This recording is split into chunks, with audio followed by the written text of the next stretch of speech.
E agora chegando nesse momento da aula, todo mundo cansado, todo mundo já pedindo para terminar, mas calma, a gente está terminando. A gente vai agora, primeiro, o que a gente caracterizou a queixa, a gente caracterizou a queixa de acordo com o domínio, a gente viu a funcionalidade, viu medicamentos implicados, a gente testou o paciente. Lucas, onde é que está também exames físicos, os exames complementares? É a partir de agora que a gente vai discutir essa parte, tá? Então, quando a gente fala de uma síndrome demencial, ou seja, é um paciente que tem um prejuízo funcional, mais alteração de teste cognitivo, a gente tem algumas causas reversíveis, que são, infelizmente, a minoria, e as causas irreversíveis, que são, em sua grande maioria, as doenças neurodegenerativas, demência de Alzheimer, demência de Corpus-Levy. Então, são demências irreversíveis, tá? E aí, agora, o que é que a gente vai procurar? Então, vocês já devem estar, igual o nosso amigo aí, um pouco cansados, tá? Então, a anamnese a gente já fez da queixa, então a gente vai precisar caracterizar o que é que está no exame físico, quais exames a gente vai pedir naquele paciente com a queixa cognitiva e quais exames de imagem, ou se vai pedir ou não o exame de imagem para esses pacientes, tá? Então, no exame físico, o que é que eu vou procurar, Lucas? Eu vou procurar, primeiramente, algum potencial de reversibilidade daquele quadro em relação a direcionar uma etiologia também, tá? Mas também de causas reversíveis. Então, pacientes que chegam para mim com queixa cognitiva, tem algum sinal neurológico focal, a gente precisa pensar num acidente vascular encefálico, em tumores do sistema nervoso central.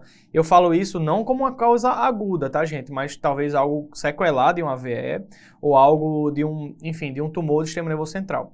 Tem um caso muito ilustrativo de uma paciente minha que ela tinha um declínio cognitivo já, ela já tinha uma demência, na verdade, uma síndrome demencial, de etiologia por Alzheimer, e ela teve um declínio mais rápido do que o esperado. Só que nesse declínio ela veio com um déficit de mediado à esquerda. E aí, assim, isso a família me relatou 2 semanas depois, que ela estava sem mexer o braço, mas ainda assim fizemos exame de imagem, tá? E veio um tumor do sistema nervoso central. Então, é importante sempre examinar o paciente, é importante a gente sempre perceber esses déficits focais.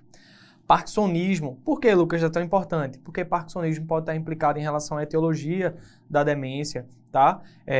Então, a gente pesquisar rigidez, pesquisar reflexos, a gente pesquisar bradicinesia, hipomimia. Então, é uma coisa que é importante a gente ver no exame físico. E os demais achados do exame físico habitual, que eu digo a gente ir atrás de como é que o paciente está se cuidando, se ele veio com a roupa, se ele veio bem vestido, se ele veio com a barba feita, com a unha feita. Então, é uma paciente super vaidosa, mas que está com a unha sem ser por fazer. Então, são coisas que a gente precisa valorizar no exame físico, tá? Sinal do autocuidado também. Exames laboratoriais. Chegou aquele paciente que eu consegui fazer o teste e vi que ele tem comprometimento cognitivo. O que é que eu preciso pedir, Lucas? Eu preciso pedir uma função tireoidiana, tá? TSH e o T4 livre, via de regra para a gente pesquisar hipotireoidismo, vitamina B12, HIV e o VDRL para a gente avaliar sífilis, tá? E alguns outros que a gente não tem tanto respaldo de literatura, mas que a gente acaba incluindo na rotina, como cálcio, albumina para corrigir o cálcio, tá? Ácido fólico, algumas sorologias de hepatites também são incluídas nessas rotinas, tá? E aí eu vou lá na frente e mostrar as conduções para esses determinados casos, tá? Só voltando aqui um pouquinho, lembrar que na anamnese lá atrás, a gente precisa também perguntar de uma droga que é importante, que é o álcool, tá? Que a gente vai falar também lá na frente. E aí, a neuroimagem. Geralmente, a gente pede a neuroimagem no paciente com a suspeita de demência para a gente excluir causas reversíveis, tá?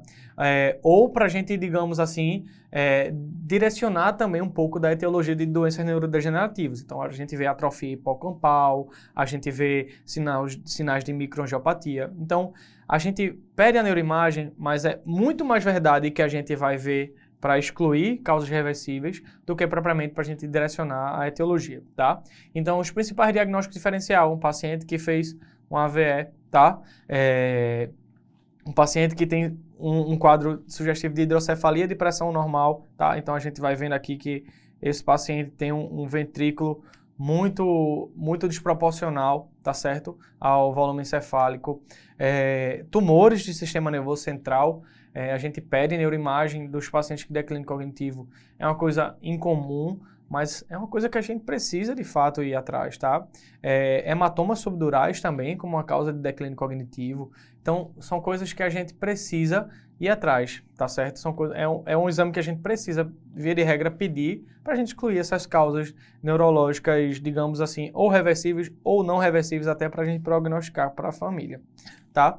E aí eu faço só um comparativo aqui para vocês sobre tomografia computadorizada e ressonância de crânio, tá?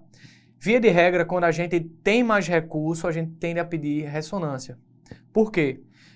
Porque ele ajuda na construção do raciocínio do diagnóstico diferencial, tá? Mas você, como generalista, uma tomografia computadorizada de crânio está de ótimo tamanho. Porque, via de regra, é de baixo custo, tem um acesso mais fácil, tá? E exclui os principais diferenciais agudos, tá certo? Não é suficiente, obviamente, para diagnóstico de etiologias, e é um exame rápido, é um exame que a gente, às vezes, não precisa nem sedar o paciente. Então, é um exame mais fácil, de fácil acesso e que a gente, digamos assim, é muito válido. Quando a gente tem mais recurso, via de regra, a gente pede uma ressonância, porque o custo é mais elevado, é um exame que tem uma maior especificidade, ajuda nessa construção de raciocínio, e também, aí tem a desvantagem, que é também da claustrofobia, que é uma condição que não é incomum, e a necessidade de sedação, muitas vezes. E principalmente num paciente que tem um transtorno neurocognitivo maior, com alteração comportamental, a gente vê que esse paciente vai ter uma dificuldade de ficar tranquilo aí para realizar o exame, tá?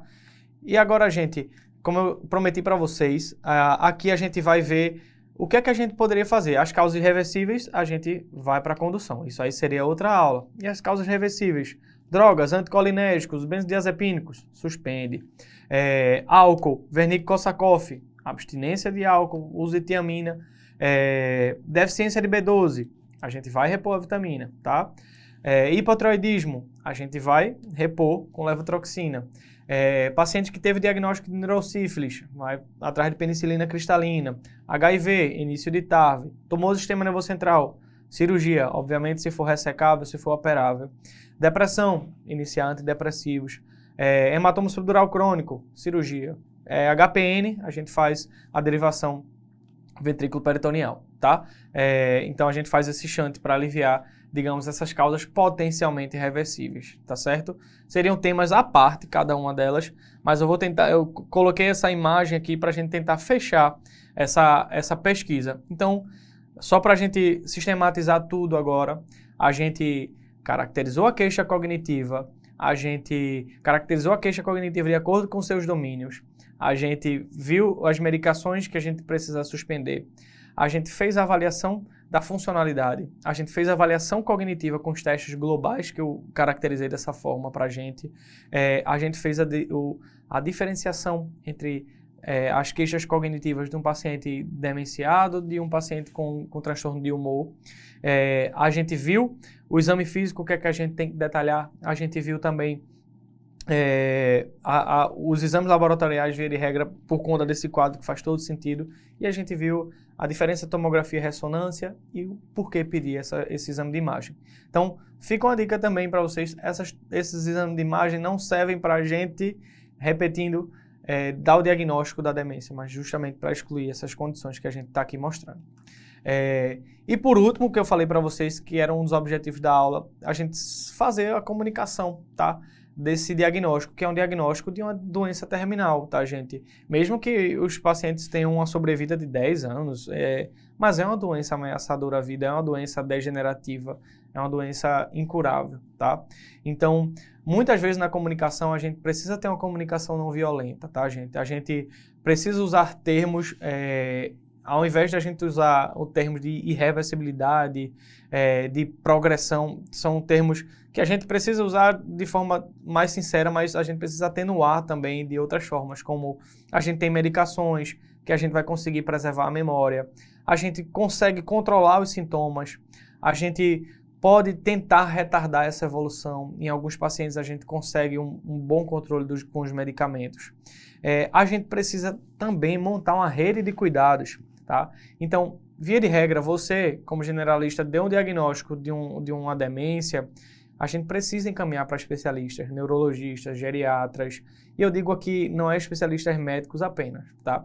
A gente precisa muito de uma equipe para cuidar. A complexidade de um cuidado de um paciente demenciado é enorme. Então, aqui entra terapia ocupacional, nutrição, fisioterapia, fonoaudiologia, enfim, psicologia, todo o aparato para a gente ter de complexidade do cuidado. E informação, o que é isso? A gente precisa empoderar o cuidador, a gente precisa cuidar de quem cuida, tá? A gente precisa falar também sobre escalas de sobrecarga de cuidado, a gente precisa falar disso. Então, a gente precisa indicar locais para eles verem perguntas frequentes de outras pessoas. Então, a gente precisa indicar locais para eles estudarem em relação a... A gente tem sites hoje, tem a ABRAS, que é a Associação Brasileira de Alzheimer. Existem vários locais que a gente precisa empoderar a família de buscar informação, tá certo? É isso, gente. Eu acho que é isso que a gente tinha hoje para passar. Foi um prazer estar aqui com vocês hoje. Queria deixar meu abraço especial a todos vocês. E é isso. Tchau, tchau.